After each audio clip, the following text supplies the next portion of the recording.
The Galactic Council chambers hummed with the low-frequency vibrations of 1,000 different species breathing, clicking, and communicating in their native tongues. High Admiral Zephyx of the Cretan Empire stood before the assembled delegates, his forearms gesturing dramatically as holographic displays showed a small blue planet spinning lazily in the void. Esteemed members of the Council, Zephyx began, his voice translated instantly into hundreds of languages through neural implants. We stand at a crossroads. This primitive world, designated as Sol 3 by our scouts, has somehow managed to achieve faster-than-light communication without our guidance. Worse yet, they have begun to venture beyond their star system. Murmurs rippled through the vast chamber. The idea that a species could develop such technology independently was not just unlikely, it was unprecedented. For over 10,000 years, the Galactic Council had maintained order by carefully monitoring developing civilizations and intervening when necessary.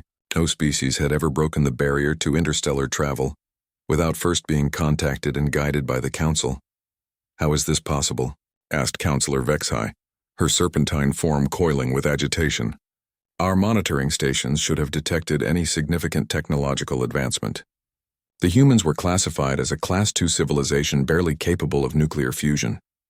Admiral Zephyx's mandibles clicked in what his species considered a grim smile. That was our mistake, Counselor. We underestimated them because their development path was unlike anything we had seen before. While other species focused on energy manipulation or biological enhancement, humans took a different approach. They weaponized their creativity. The holographic display shifted, showing human cities, their architecture a bizarre mixture of ancient and futuristic elements. Skyscrapers made of glass and steel stood next to buildings that seemed to grow from the earth itself. Flying vehicles shared the sky with birds, while underground networks transported millions of humans at speeds that defied their apparent technological level. They do not think like us, Zephyx continued. Where we see problems, they see puzzles to solve. Where we see limitations, they see challenges to overcome. Our scouts report that they have developed over 700 different methods of achieving flight, each one building upon failures that other species would have abandoned. They turn their defeats into stepping stones. Counselor Thane of the Silicon Collective, a being of living crystal, pulsed with amber light as he spoke. Their military capabilities concern me more than their technology. Show them the combat footage. The display changed again, revealing recordings from various human conflicts throughout their history. The assembled aliens watched in growing unease as humans demonstrated an unsettling ability to adapt their tactics mid-battle, to coordinate massive armies across impossible distances, and most disturbing of all, to continue fighting even when victory seemed impossible. Notice how they fight, Admiral Zephyx pointed out. They do not simply overwhelm their enemies with superior numbers or technology. They study their opponents, learn their weaknesses, and exploit them with precision. But more than that, they seem to genuinely enjoy the challenge of warfare. Not the killing, but the intellectual puzzle of outmaneuvering an opponent. The footage showed human soldiers in various environments: Arctic wastelands, burning deserts, dense jungles, and even underwater combat. In each scenario, the humans had not only survived but found ways to use their environment as a weapon. They turned mountains into fortresses, rivers into highways, and even their own weather patterns into tactical advantages. This is deeply troubling, admitted Counselor Vaishan of the Hive Minds. Our species achieved unity through collective consciousness. We eliminated conflict by eliminating individual desires. How did these humans maintain their aggressive tendencies while still achieving technological advancement? That is exactly what makes them dangerous, Zephyx replied. They have retained their warrior instincts while developing the tools of civilization. They compete with each other constantly, in everything from commerce to entertainment to scientific research. This competition drives them to achieve things that should be impossible. The display showed human sporting events, scientific laboratories, and artistic performances. The aliens watched as humans pushed their bodies beyond normal limits, conducted experiments that seemed recklessly dangerous, and created art that challenged the very perception of reality. Their space program exemplifies this perfectly, Zephyx continued. When their first attempts to reach their moon failed, killing the occupants, other species would have mourned and moved on to safer pursuits. Humans analyzed the failures, improved their designs, and tried again, and again, and again. They turned space travel into a competition between their own nations, driving innovation at a pace we have never witnessed. The chamber fell silent as the implications sank in. A species that treated failure as education, that turned competition into advancement, and that seemed to thrive on challenges that would destroy other civilizations was now looking toward the stars. "What do you propose, Admiral?" asked the council chairman, an ancient being whose species had been extinct for millennia but continued to exist as pure energy. "We cannot allow them to spread unchecked through the galaxy," Zephyx declared. "Their way of thinking is infectious. Already our border worlds that have monitored them have begun to show signs of human-like innovation.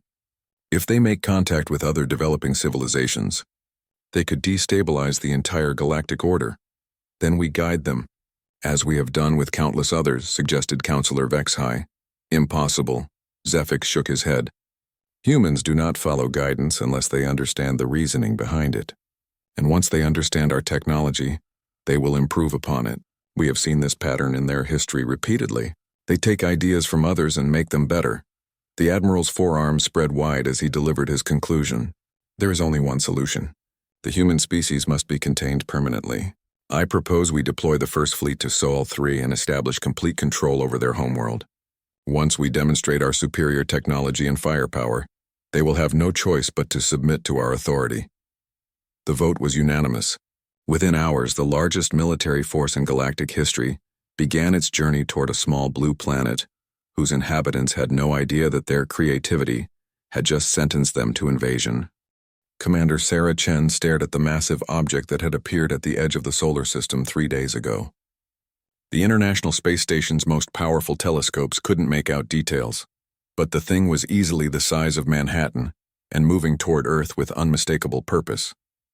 Every government on the planet had gone into emergency session, and Chen found herself appointed as the commanding officer of humanity's hastily assembled defense fleet. "It's not natural," reported Dr. James Okafor from the communications array.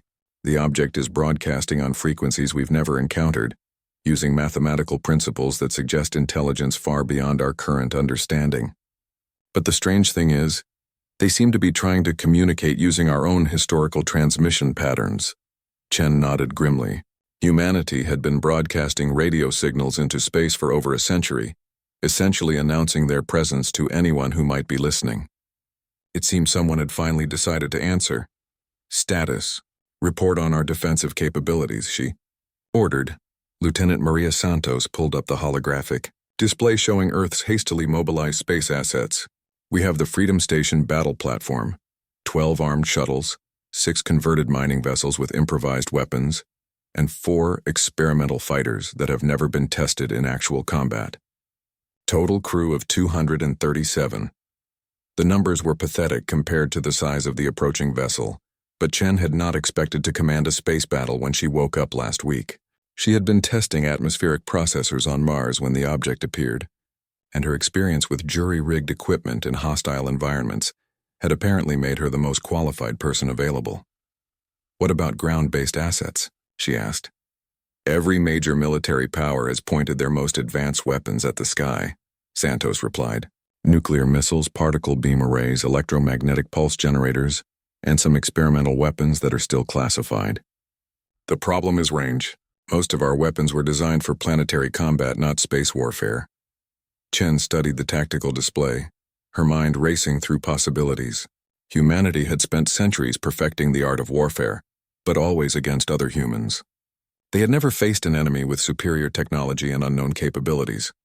"Dr. Okafor, any progress on decoding their transmissions?" The linguist shook his head. "The mathematical concepts are incredibly advanced, but there are patterns that suggest they're trying to make themselves understood. It's almost like they're speaking slowly and clearly, the way you might talk to a child." "That's not encouraging," Chen muttered. "Patch me through to Earth Command." The communication link crackled to life, connecting her to a room full of military leaders, scientists, and politicians who all looked as overwhelmed as she felt. General Harrison of the United Earth Defense Force appeared on the main screen, his weathered face showing the strain of 3 sleepless nights. "Commander Chen, we've made a decision," Harrison announced. "All global military assets are now under unified command. Congratulations, you're now in charge of every weapon on and around the planet. Chen felt the weight of 7 billion lives settle on her shoulders. Sir, with respect, I'm not sure our weapons will be effective against something that advanced. Maybe not, Harrison agreed. But humans have never been known to surrender without a fight. We've analyzed historical data from every military conflict in human history, looking for patterns we can exploit. Turns out there are some interesting commonalities in how superior forces have been defeated. The display shifted to show battle diagrams from throughout human history. David versus Goliath, guerrilla campaigns in Vietnam, the defeat of the Spanish Armada by English pirates, and dozens of other examples where smaller forces had triumphed through creativity and unconventional tactics.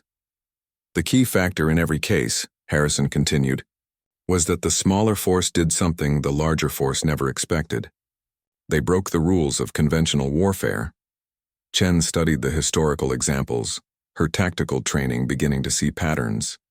You're suggesting we don't fight them on their terms. Exactly. These aliens expect us to line up our forces and engage in conventional space combat. They've probably conquered dozens of worlds using the same tactics. But humans don't follow conventional patterns. Dr. Yuki Tanaka from the Tokyo Research Institute appeared on another screen. Commander, we've been analyzing the alien ship's approach vector and speed. They're not trying to hide their presence or avoid our detection. In fact, they seem to be announcing themselves deliberately. This suggests they expect us to surrender once we see their superior technology. Or they want to negotiate, suggested Dr. Okafor. Either way, Chen mused, they're assuming we'll respond predictably.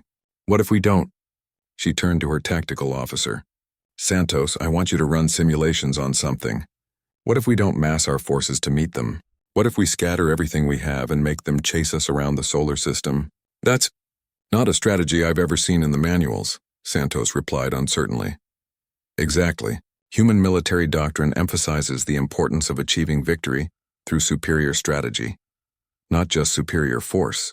Throughout our history, we've won battles by making our enemies fight the war we wanted to fight, not the war they expected. Chen began pacing the command deck as ideas formed in her mind. These aliens have probably studied our technology and know exactly what our ships can do in conventional combat. But they don't know what our ships can do when we stop using them conventionally. She turned to the engineering team. I want every non-essential system stripped from our vessels and converted into something unexpected. Mining ships become mobile missile platforms. Transport vessels become decoy ships broadcasting false signals. Hell, turn the space station into a giant projectile if you have to. Ma'am, interrupted Communications Officer Park. The alien vessel is broadcasting again. Same mathematical patterns, but now they're including what looks like star charts and... Wait. He paused, running the signal through translation protocols. They're showing us images of other planets. Planets that look like they've been completely destroyed. The command deck fell silent as the implications became clear. The aliens weren't just announcing their presence or seeking negotiation. They were delivering an ultimatum. Well, Chen said quietly, I guess that settles the question of their intentions. All stations, this is Commander Chen. The enemy has just told us what happens to planets that don't surrender. I don't know about you, but I've never been good at following orders from bullies. She activated the fleet-wide communication system, her voice carrying to every human vessel in space and every military installation on Earth. This is it, people. We're about to face an enemy that thinks they know everything about us. They think they know how we'll fight, how we'll react, and how quickly we'll give up. Let's show them how wrong they are. Admiral Zefix watched the human homeworld grow larger on his command screen, feeling confident about the outcome of this mission. The first fleet consisted of 3,000 vessels, each one capable of destroying entire cities with a single salvo. His flagship, the Inevitable Conquest, was larger than anything these primitive humans had ever built. Admiral, reported his tactical officer, we are detecting human vessels moving to intercept us. Their formation is unusual. Zefix examined the tactical display with growing puzzlement. Instead of gathering their forces into a concentrated defensive formation, the humans had scattered their ships across a vast area of space. Some vessels were hiding behind asteroids. Others were using the gravity wells of planets to slingshot in unpredictable directions, and several ships were broadcasting conflicting signals that made it impossible to determine their true positions. Are they retreating? Asked Sub-Commander Veltar. I do not believe so, Zefix replied slowly. This appears to be some form of tactical deployment. but it violates every principle of space combat. They are making themselves vulnerable to defeat in detail. The fleet intelligence officer, a member of a species that prided itself on logical analysis, studied the human movements with growing concern. "Admiral, I have analyzed their deployment pattern against our database of known military tactics. This configuration does not match any recorded strategy from any civilization we have encountered." "Then they are simply incompetent," Zefix decided. "Begin the attack. Target their largest vessels first." The Cretan fleet moved into standard battle formation, their massive dreadnoughts taking position at the center, while faster destroyers spread out to prevent enemy flanking maneuvers. It was a formation that had conquered 100 worlds, refined through thousands of years of warfare. The first human ship appeared on their sensors, a converted mining vessel broadcasting a surrender signal. As the nearest Cretan destroyer moved to capture it, the mining ship suddenly exploded in a brilliant flash of light that temporarily blinded every sensor in the area. "What happened?" Zefix demanded. "The human vessel appears to have detonated its fusion reactor," reported the tactical officer. "But the explosion was far larger than their technology should have allowed. They must have somehow overloaded the containment system to create a directed energy burst." Before anyone could respond, alerts began flashing across the command center. 3 more human vessels had appeared out of nowhere, using the sensor blind spot created by the explosion to launch attacks on the destroyer. But instead of using conventional weapons, they were firing streams of molten metal at velocities that should have been impossible. "How are they accelerating projectiles to those speeds?" Feltar asked in amazement.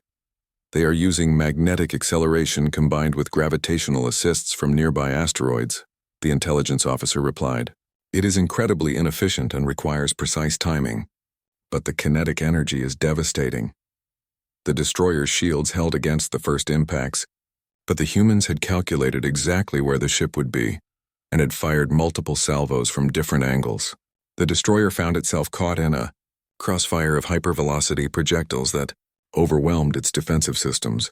Admiral Zefix watched in growing irritation as his first vessel disappeared in a cloud of debris. "This is unacceptable. Order the second squadron to eliminate those mining ships." But as his forces moved to engage, they discovered that the human vessels had already vanished, using the same gravitational slingshot technique to escape at speeds their engines should not have been capable of achieving. "Admiral," the communications officer announced, "we are receiving a transmission from the human forces." "Put it through," Zefix ordered. The voice that came through the speakers was calm and professional, with an undertone of grim humor that the translation protocols struggled to convey properly. "Attention, alien fleet. This is Commander Sarah Chen of the United Earth Defense Force. You have entered our solar system without permission and destroyed civilian vessels. You have exactly 1 chance to withdraw peacefully." Zefix's mandibles clicked in amusement. "Human Commander, you are outgunned 3,000 to 1. Your primitive vessels cannot possibly threaten this fleet. Surrender now and your deaths will be quick." "I don't think you understand the situation," Chen replied. "You see, humans have been fighting each other for thousands of years. We've gotten really good at killing things that are bigger and stronger than we are. We've also gotten good at making bigger and stronger things very sorry they picked a fight with us. Impossible. Your technology is centuries behind ours. Our technology, maybe. Our tactics? Well, let me show you something we learned from studying insects on our world." Suddenly, the space around the Cretan fleet filled with tiny objects moving at incredible speeds. At first, Zefix thought they were missiles, but as his sensors analyzed them, he realized they were pieces of human spacecraft that had been deliberately broken apart and launched using the same magnetic acceleration technique. "They are using debris as weapons," the tactical officer reported with disbelief.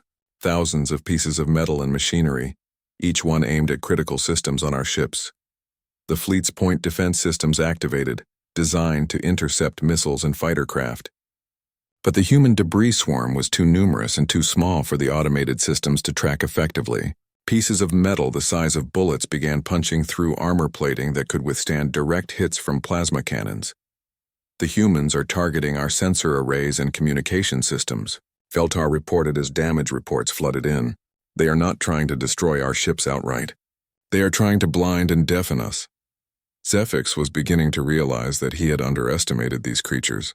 Order all ships to activate secondary sensors and switch to backup communication systems. Admiral, the humans anticipated that response. They have been jamming our backup frequencies with their own signals. Every time we switch to a new channel, they adapt within minutes. The situation deteriorated rapidly as more human tactics revealed themselves. Ships that appeared to be retreating suddenly reversed course using hidden thrusters. Vessels that looked identical turned out to have completely different capabilities. Communication signals that seemed to be standard distress calls were actually coordinates for complex ambush patterns. They are fighting like a swarm intelligence, the intelligence officer observed, but without any central coordination that we can detect. Each unit seems to know exactly what the others are doing without any communication. That should be impossible, Zefix protested. Unless they planned this entire battle in advance, Veltar suggested.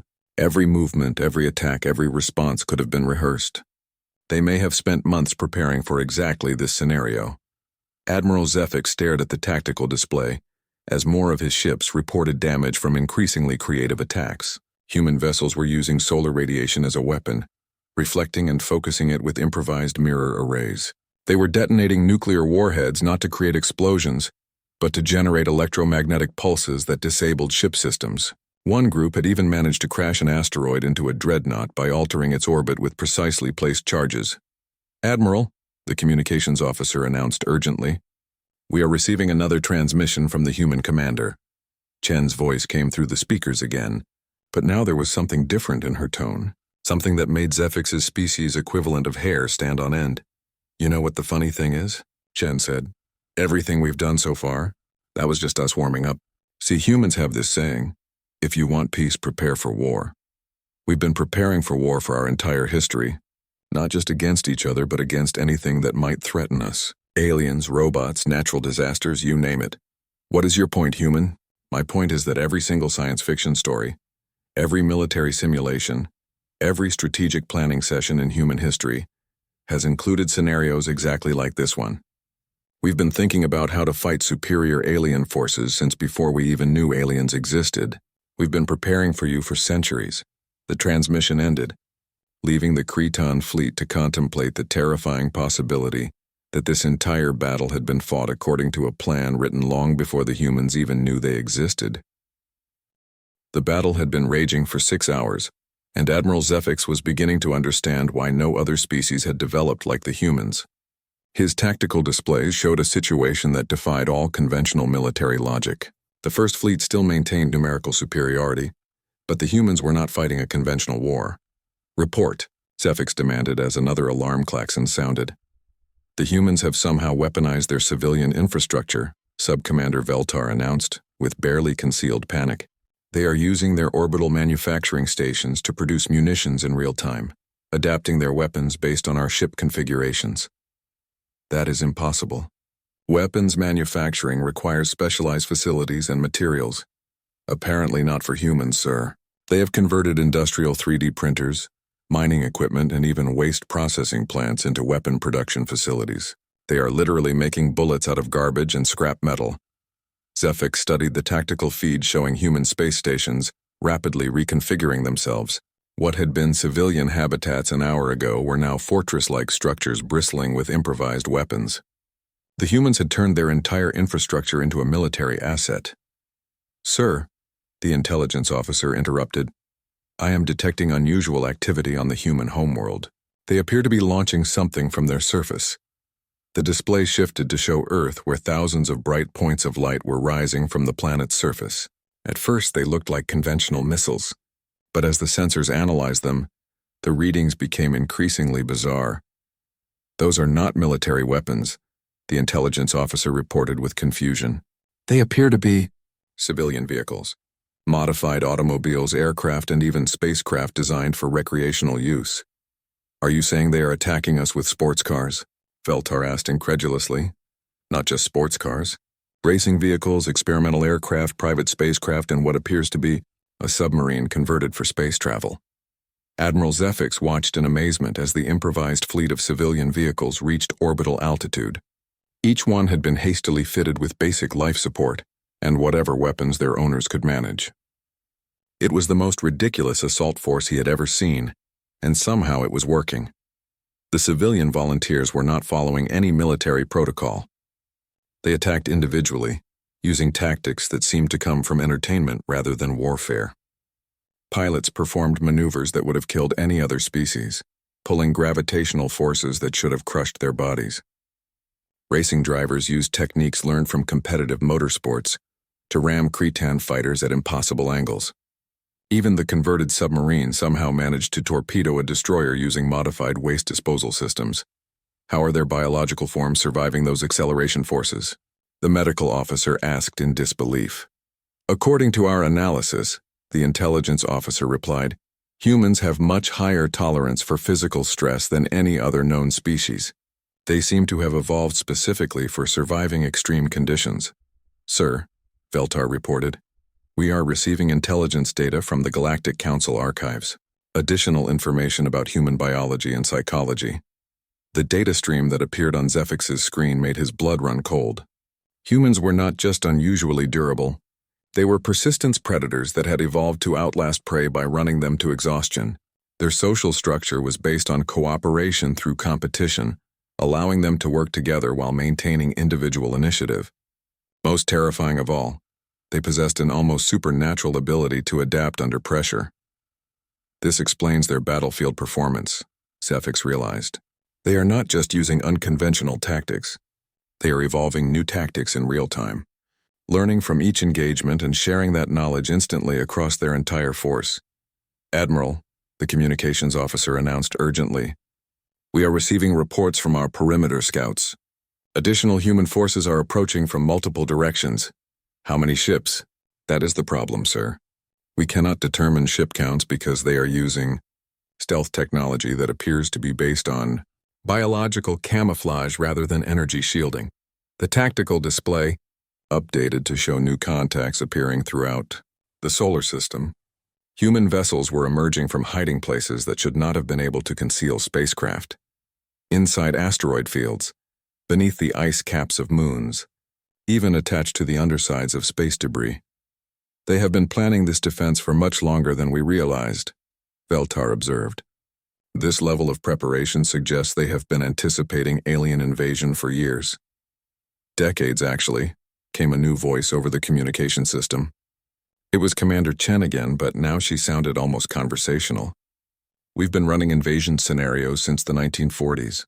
Hollywood alone has produced thousands of different alien attack simulations.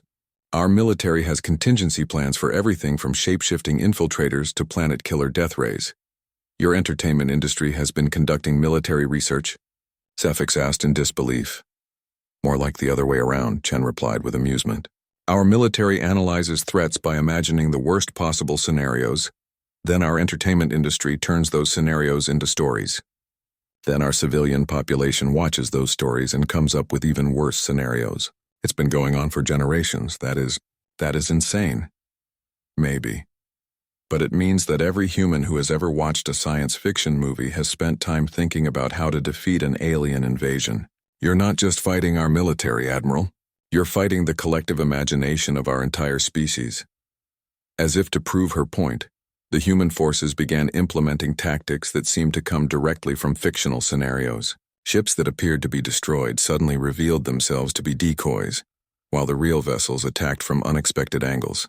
Human fighters began using psychological warfare, broadcasting recordings of Earth's most terrifying sounds and images directly into Cretan communication systems. Sir, the intelligence officer reported with growing alarm, the humans have somehow accessed our technical databases. They are broadcasting detailed schematics of our ships, including weaknesses we were not aware existed. How did they penetrate our security systems? They did not need to. They appear to have deduced our technological capabilities by observing our ship movements and energy signatures. Then they applied theoretical physics to determine probable design limitations. Admiral Zefix felt a chill of recognition. The humans were not just fierce warriors. They were terrifyingly intelligent problem solvers. Every challenge they faced became a puzzle to solve. And they solved puzzles by thinking beyond conventional limitations. Admiral, Veltar announced quietly, I am receiving private communications from several ship commanders. They are requesting permission to withdraw. Withdraw? We still outnumber them. Yes, sir. But our casualties are mounting while theirs remain minimal. The humans are fighting a war of attrition, but they are winning it. Our ships are designed for overwhelming firepower in decisive battles. Their ships are designed for survival and adaptation in extended conflicts. Zephyx studied the tactical situation with growing unease. The First Fleet had lost nearly 300 vessels to human forces that should have been annihilated in the first hour of combat. Worse, the remaining ships were showing signs of system fatigue from the constant adaptation required to counter human tactics. "Sir," the communications officer announced, "Commander Chen is broadcasting again." "Admiral Zephyx." Chen's voice carried a tone of professional respect mixed with grim determination. "I want you to understand something. We don't enjoy this. Humans prefer to solve problems through cooperation and mutual benefit. But when someone threatens our home, our families, our way of life, we become something different, something that other species probably shouldn't meet. Are you threatening us? I'm explaining the situation. You came here expecting to fight a primitive species that would surrender when faced with superior technology. Instead, you're fighting a species that spent millions of years learning how to kill things bigger and meaner than they are. We turned war into an art form, strategy into a science, and survival into a competitive sport." The transmission paused, and when Chen spoke again, her voice carried an undertone that made every alien on the bridge instinctively step backward. "The question now, Admiral, is whether you want to find out what humans are capable of when we stop holding back." Admiral Zephyx stared at the tactical display in growing horror, as the true scope of human capabilities began to reveal itself. What he had initially dismissed as desperate improvisation was now clearly revealed as a coordinated defense strategy that had been in development for longer than most civilizations had possessed. "Spaceflight, Admiral," the intelligence officer announced with barely controlled panic. "We are detecting massive energy signatures from the human homeworld. They appear to be activating some form of planetary defense system. Impossible. Our scouts found no evidence of such installations." "Because they were not installations, sir. The humans have somehow converted their entire planet into a weapon." The display zoomed in on Earth, revealing a sight that defied comprehension. The planet's magnetic field was being artificially manipulated, creating focused beams of charged particles that could reach across the solar system. The humans had turned their homeworld's natural defenses into an offensive weapon, capable of disabling ships at interplanetary distances. "How did they develop such technology without our detection?" Veltar demanded. "They did not develop new technology," the intelligence officer explained with growing amazement. "They weaponized existing scientific research. Their studies of solar weather, magnetic field manipulation, and particle physics were all disguised as civilian research projects." "You mean their entire scientific community was engaged in weapons development?" "Not exactly. Their scientists were genuinely conducting research for peaceful purposes. But humans have an unusual ability to see military applications in civilian discoveries. They can turn any technology into a weapon if necessary." Admiral Zephyx felt his confidence crumbling as he realized the implications. The humans had not just prepared for invasion, they had prepared for invasion while maintaining the appearance of peaceful development. Their entire civilization was a weapon disguised as a research project. "Sir," the communications officer interrupted, "we are receiving detailed technical specifications from the human forces. They claim to have analyzed our ship designs and identified 17 critical vulnerabilities." "Show me."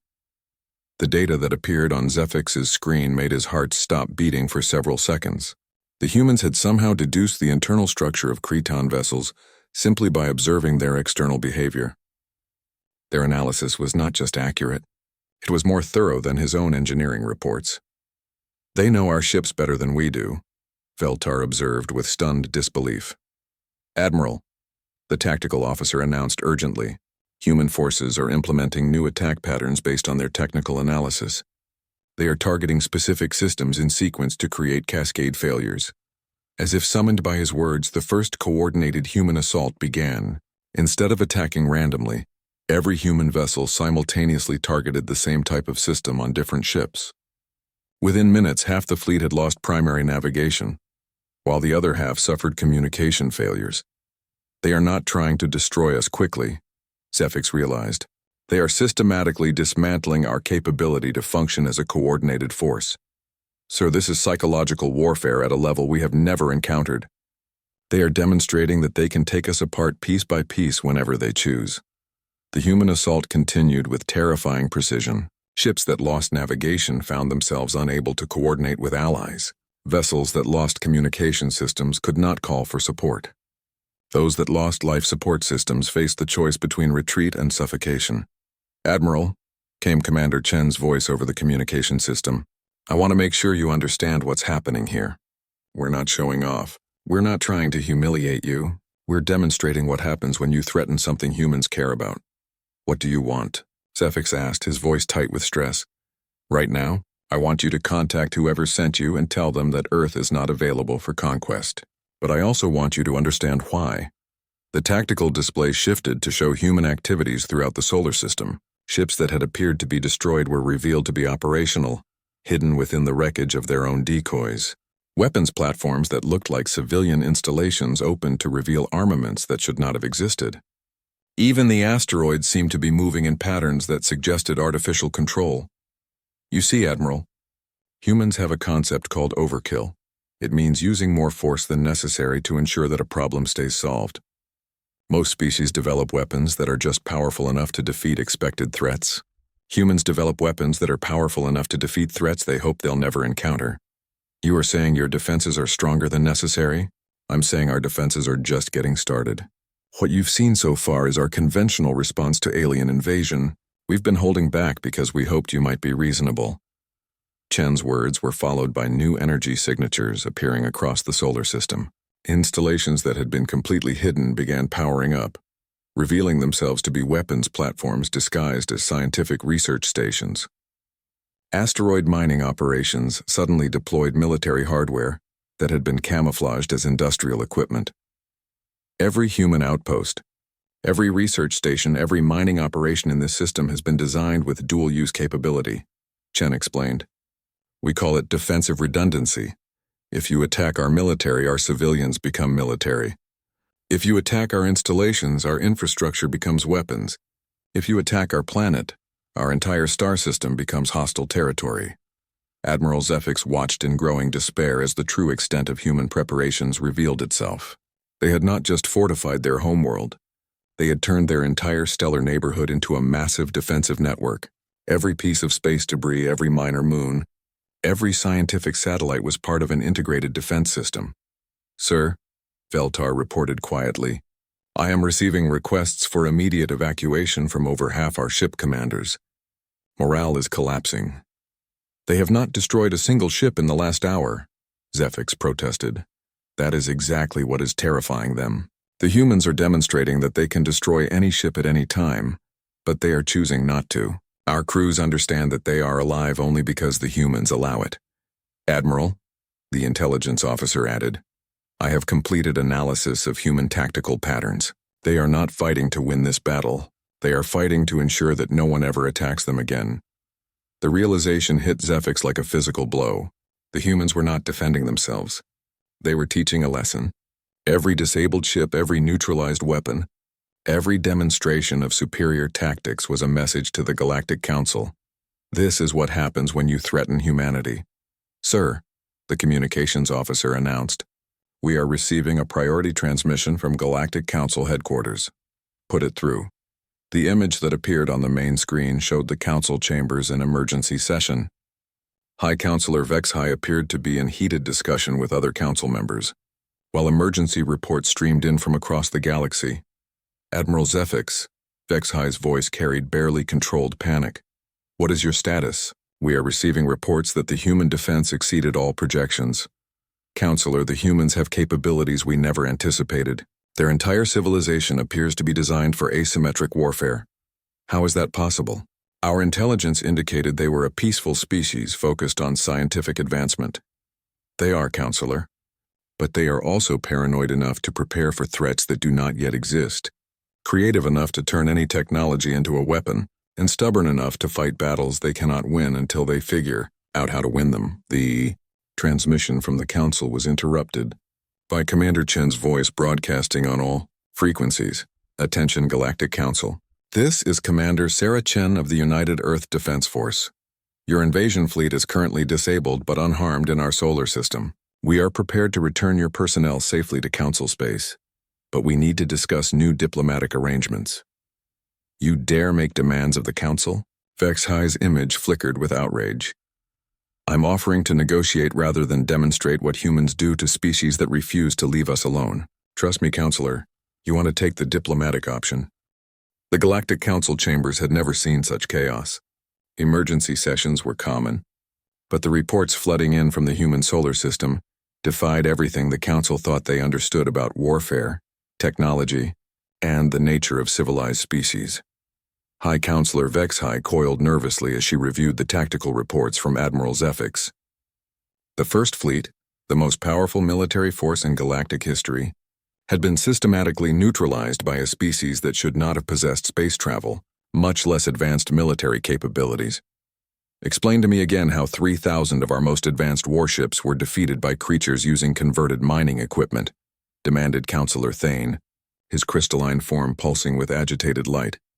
They were not defeated, Vex-High corrected. They were educated. The humans demonstrated superiority without destruction. They disabled our weapons, disrupted our communications, and neutralized our defenses, while causing minimal casualties. That is somehow worse, observed Counselor Vaishan of the Hive Mines. It means they could have destroyed the entire fleet but chose not to. The implications are terrifying. The main display showed recordings from the battle, if it could be called that. Human forces had fought like nothing the Council had ever encountered. Instead of seeking decisive victory through overwhelming force, they had systematically demonstrated technological and tactical superiority while offering multiple opportunities for surrender. Look at their coordination patterns, pointed out the Council's chief military analyst, a being whose species had evolved specifically for strategic thinking. They fight as individuals but coordinate as a collective. Each unit makes independent decisions while somehow maintaining perfect synchronization with the whole. How is that possible without direct neural linkage? Asked Vaishan. They call it training, the analyst replied with something approaching admiration. They spend years practicing coordination techniques until they become instinctive. But more than that, they have developed what they call doctrine, shared tactical principles that allow independent units to support each other without central coordination. Vex-High studied the footage of human fighters executing complex maneuvers in perfect formation without any detectable communication between them. It was like watching a school of fish or a flock of birds, except these were sentient beings operating advanced spacecraft. What disturbs me most, she admitted, is their psychological warfare. They did not just defeat our forces, they made our forces understand that resistance was futile while offering reasonable terms for surrender. They broke our will to fight without breaking our ability to fight, Thane observed. It is a level of tactical sophistication that suggests deep understanding of psychological principles. The Council's xenopsychologist, Dr. Kethrin, activated his analysis console. I have been studying human social behavior based on their historical records. Their approach to conflict is unlike anything we have seen. Most species fight to eliminate threats. Humans fight to convert threats into assets. Explain. Throughout their history, humans have consistently defeated enemies and then integrated them into their own society. They do not seek to destroy opposition. They seek to transform it into cooperation. Their entire military philosophy is based on the principle that today's enemy can become tomorrow's ally. The display shifted to show human historical records, former enemies becoming trading partners, defeated nations becoming allied powers, and conquered territories becoming prosperous colonies that eventually gained independence while maintaining friendly relations. They are offering us the same choice, Vex-High realized. Destruction or cooperation? With a strong preference for cooperation, Kethrin agreed, but only after demonstrating that destruction is a realistic alternative. Counselors, interrupted the communications officer, we are receiving a direct transmission from the human homeworld. Commander Chen is requesting immediate diplomatic contact. Put her through. Commander Chen appeared on the main screen, still wearing her military uniform, but speaking with the tone of a diplomat. Behind her, the tactical displays showed the disabled Cretan fleet being carefully tended by human rescue vessels. Honored counselors, Chen began with formal politeness. I want to discuss the future relationship between humanity and the Galactic Council. But first, let me address your immediate concerns. Our concerns? HFY asked warily. You're wondering whether humanity poses a threat to galactic civilization. You're trying to decide whether we should be contained, integrated, or eliminated. And you're probably developing new military strategies based on what you've learned from this encounter. The accuracy of Chen's assessment sent a chill through the council chambers. She was not just a military commander. She was a strategic thinker who understood their position as clearly as they did. We propose a different approach, Chen continued. Instead of viewing humanity as a problem to be solved, consider us as a resource to be utilized. What do you mean? Thane asked suspiciously. Every species in the galaxy has developed along similar lines: centralized authority, standardized technology, predictable social structures. Humans developed differently. We offer capabilities that your civilization lacks. Chen gestured to tactical displays showing human innovations during the battle. We excel at adaptation, improvisation, and creative problem-solving. We can turn any situation into an advantage and any technology into a tool. Most importantly, we can do this without losing our individual initiative or cultural diversity. You are proposing an alliance? HFY asked. I'm proposing mutual benefit. The galaxy faces challenges that conventional approaches cannot solve. Rogue species that refuse council authority, technological problems that require unconventional solutions, and exploration of regions too dangerous for standard expeditions. The council members exchanged glances as they recognized the truth in Chen's words. There were indeed problems that the council's conventional methods could not address effectively. Humans specialize in impossible missions, Chen explained. We have been solving impossible problems since before we developed agriculture. Give us your worst challenges, your most dangerous assignments, your situations that require someone too stupid to know when to quit. And in return? HFY asked. In return, you get access to human problem-solving capabilities, and we get to explore the galaxy while doing what we do best, fixing things that everyone else says can't be fixed. Dr. Kethran leaned forward with interest. You are suggesting that humanity could serve as the Council's emergency response force for exceptional circumstances. Exactly. When you need someone to establish contact with hostile species, explore dangerous regions, or develop solutions to unprecedented problems, call humans. We'll figure out how to do the impossible, and then teach you how to do it safely. What guarantees do we have that humanity will not become a threat to established galactic order? Thane demanded. Chen smiled with genuine amusement. Counselor, we just defeated your most powerful fleet using mining equipment and civilian volunteers. If we wanted to conquer the galaxy, would we be having this conversation? The logic was undeniable and somehow more unsettling than a direct threat would have been. Besides, Chen added, humans don't want to rule other species.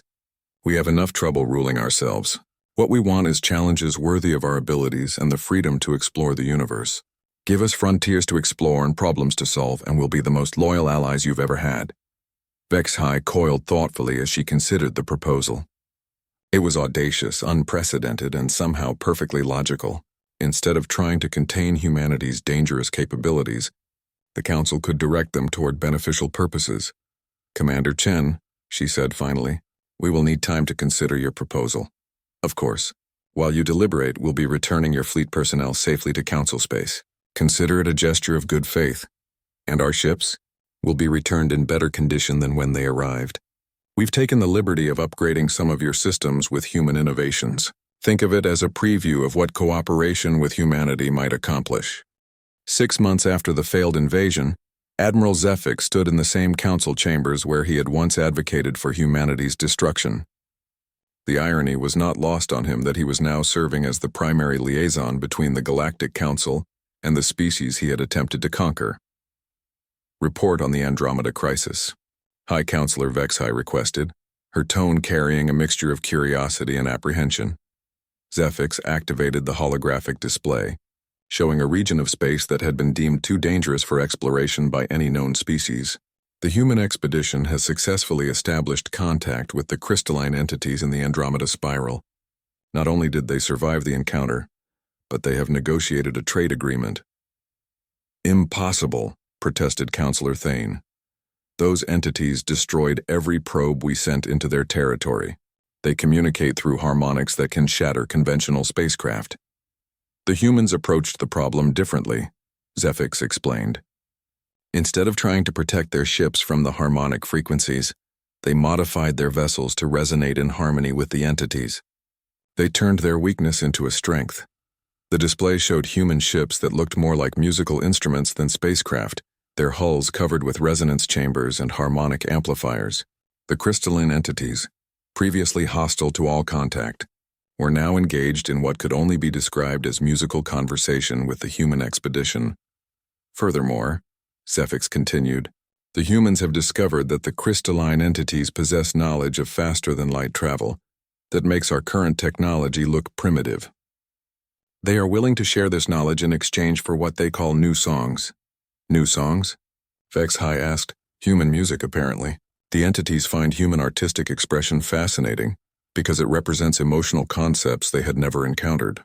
The trade agreement involves cultural exchange as much as technological transfer. Counselor Vishan of the Hive Minds pulsed with confused colors. How did the humans know to approach the situation musically? According to Commander Chen, they analyzed the harmonic patterns and recognized them as similar to whale songs from their homeworld. They hypothesized that the entities might be trying to communicate, rather than simply defending territory. They made first contact with a species we considered hostile by comparing them to sea creatures. Thane's crystalline form flickered with disbelief.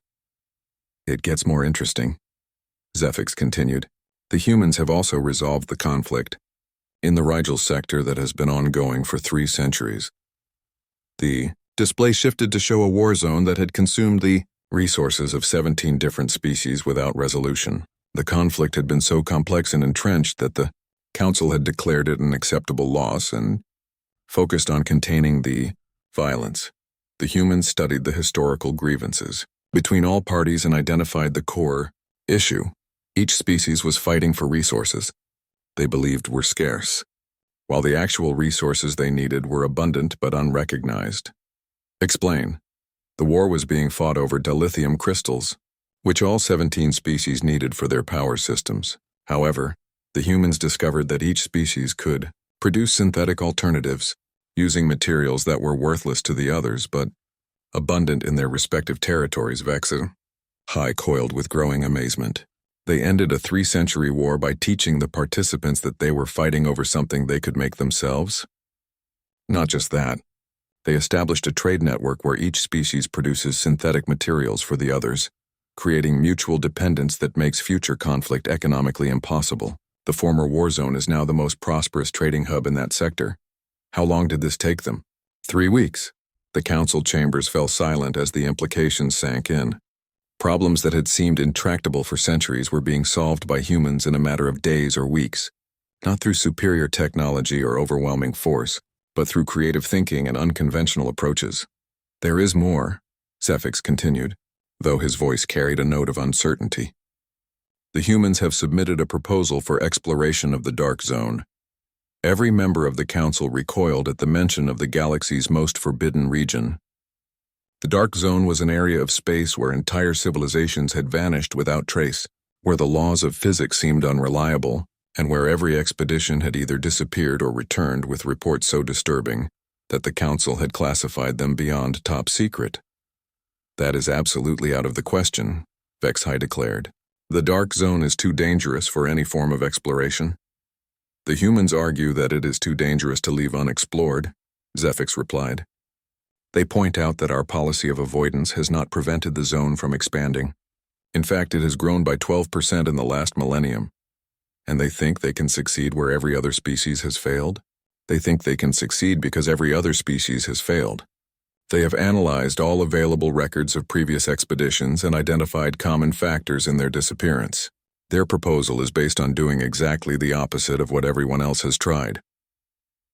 The display showed human preparations for Dark Zone exploration. Ships designed to appear primitive and non-threatening, crews trained in meditation techniques to maintain psychological stability, and equipment specifically designed to be as unlike conventional technology as possible. They theorize that the Dark Zone responds to technological signatures and aggressive intentions, Zefix explained. Previous expeditions were armed and technologically advanced, which may have triggered whatever force inhabits that region. The humans propose to enter with minimal technology and peaceful intentions. That is either brilliant or suicidal, Thane observed. With humans, it is often both, Zefix admitted. But their track record suggests we should consider the possibility that they might actually succeed. Admiral, Vexhai asked quietly, what is your personal assessment of humanity's impact on galactic civilization? Zefix paused, remembering his first encounter with human forces and how completely they had shattered his understanding of warfare and diplomacy. Counselor, humans are the most dangerous species I have ever encountered and also the most valuable. They do not think like us, and that is exactly why we need them. Dangerous how? They refuse to accept that anything is impossible. They treat obstacles as puzzles to solve rather than barriers to avoid. Most disturbing of all, they are usually right. And valuable how? For the same reasons. In 6 months, they have solved problems that we had accepted as permanent features of galactic life. They have made contact with species we considered hostile, ended conflicts we thought perpetual, and proposed solutions to challenges we deemed impossible. Vexhai coiled thoughtfully as she reviewed the reports. Every human mission had exceeded expectations, but each success also revealed new capabilities that were both impressive and unsettling. There is one more thing, Zefix added reluctantly. The humans have submitted a request to establish a permanent embassy in Council space. For diplomatic purposes? Partially. But they also want to establish what they call a crisis response center. They propose to maintain a rapid response team for galactic emergencies, staffed entirely by human volunteers. Why would they volunteer for such dangerous assignments? Because, Zefix said with something approaching admiration, humans believe that challenges exist to be overcome, problems exist to be solved, and the universe exists to be explored. They cannot resist the opportunity to do something that everyone else says cannot be done. The council chambers erupted in discussion as members debated the implications of permanent human presence in galactic affairs. Some argued for caution, others for embracing the opportunities that human capabilities represented. Finally, Vexhai called for order. Admiral Zefix, please convey to Commander Chen that the Galactic Council accepts humanity's proposal for embassy establishment and crisis response operations. All of their proposals, Counselor? All of them. If humans are determined to explore impossible places and solve impossible problems, it is better that they do so as our allies, rather than as an unknown factor in galactic affairs. As the council session concluded, Zefix reflected on the extraordinary transformation that had occurred. 6 months ago, humanity had been seen as a threat to be eliminated. Now they were viewed as the galaxy's best hope for solving its most intractable problems. The species that had been sent armies to conquer had instead conquered the galaxy's imagination and respect, not through force of arms, but through the simple demonstration that impossible was just another word for something that had not yet been tried by someone stubborn enough to keep trying until they succeeded. In the end, no army had returned from the human system because no army had been needed. The humans had simply proved that they were too valuable as allies and too dangerous as enemies for conquest to ever be a reasonable option. The galaxy had sent armies to conquer humanity, and instead humanity had quietly conquered the galaxy.